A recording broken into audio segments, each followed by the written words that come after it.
Добре дојдовте на овој тематски форум на програмата Цивика Мобилитас на Швајцарската агенција за развој која води МЦМС во соработка со НИРАС од Данска.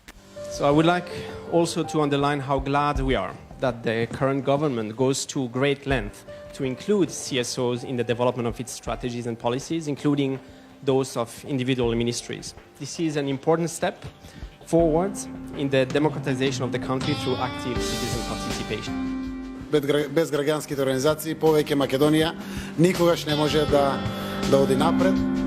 Капацитетноста изградена во граѓанските организации веќе е преточена во соодветни стратешки документи на влада. Сите граѓански активисти да продолжат да го барат и своето место како прилог во нашето општество токму преку граѓанскиот сектор. На превземањето на граѓанските активисти во владата, дали сметате дека на некој начин ја нарушувате рамнотежата во граѓанскиот сектор, а сметка на владата се разбира? Верувам дека не правам штети во граѓанскиот сектор.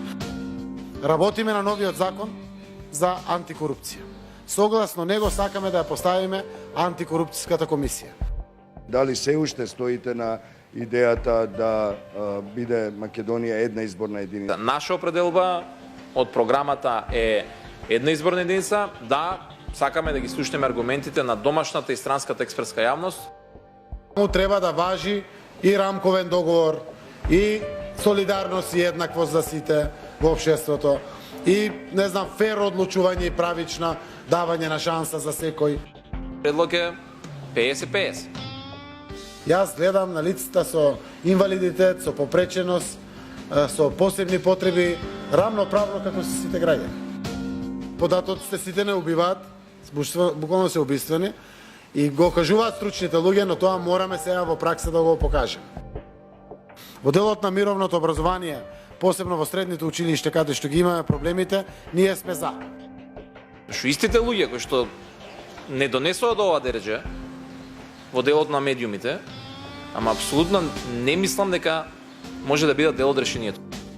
Што од екологија, обично во Македонија, кога зборуваме, најмногу мислиме на чистиот воздух, па после на ѓубрето, на почвата, на водата. 17 институции, идејата е на едно место, на еден шалтер, да нудат услуги на едно место на граѓаните. Значи, вие можете да дојдете на еден шалтер и да добиете услуга, документ, што и да ви е потребата од 17 различни институции.